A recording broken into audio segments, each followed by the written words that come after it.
संसद में हिंदू हिंसा हिंसा ऐसी बात करी जा रही है। ठीक है। हिंदू तो कभी हिंसक रहा ही नहीं। वो समिश जो भोजन होता है, जो नॉन वेजिटेरियन फूड है, उससे आ रही हैं।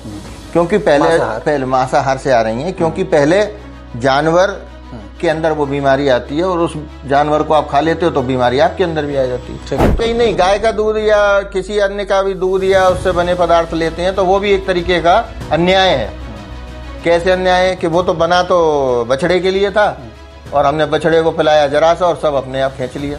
सर, दूध की आपने बात की ना, तो दूध उद्योग और घी उद्योग और आपका मीट उद्योग, वीगनिज्म से रिलेटेड लोग बोलते एक ही है।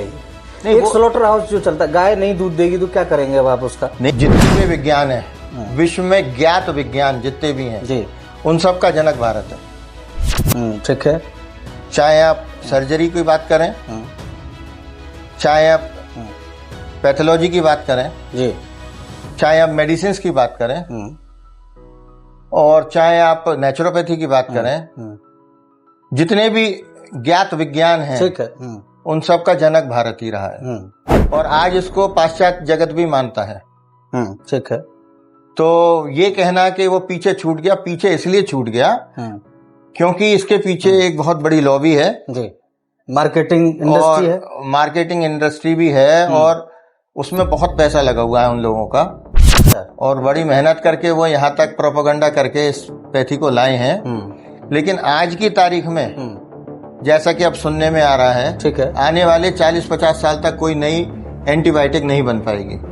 ये आंकड़े निकल करके ये निकल के तथ्यों के साथ हम लोग बात कर रहे हैं। हाँ, आप इसको गूगल करेंगे तो भी आपको पता लग जाएगा कि क्योंकि जितने भी सॉल्ट्स तथाकथित इनके पास हैं, उसके थ्रू ये बिल्कुल स्पष्ट हो चुका है कि अगर इसके ऊपर कोई और नया काम नहीं हुआ, नया शोध नहीं हुआ, आने वाले समय में ऐसी महामारियां आएंगी जिसमें ये जो एंटीबायोटिक आज तक हमारे पास हैं वो कोई काम नहीं करेगा। हमारी सरकारें पूरे तरीके से इन्वॉल्व होकर के आप देखते हैं, हॉस्पिटल्स सभी जगह ये चल रहा है, तो क्या लगता है आपको ये एक मतलब आप कहना चाह रहे हैं साजिश है?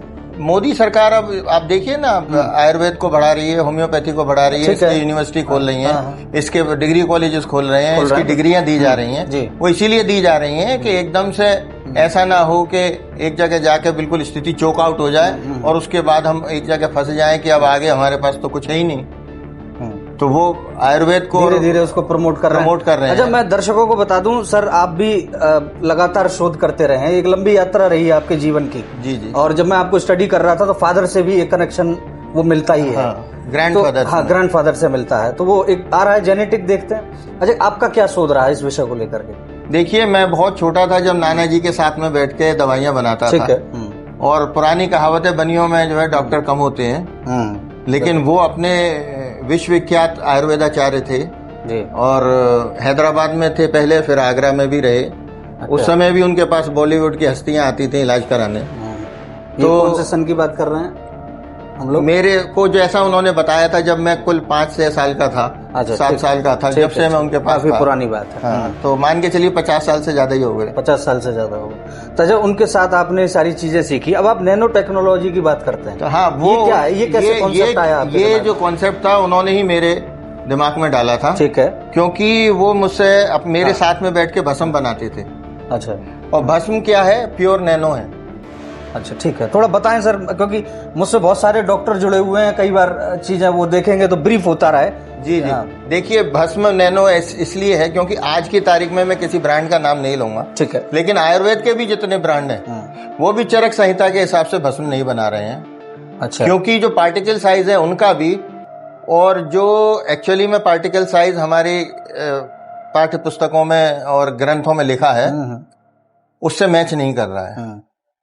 तो इसी बात का आधार बना के आयुर्वेद को और होम्योपैथी को वर्ल्ड ओवर बैन किया गया।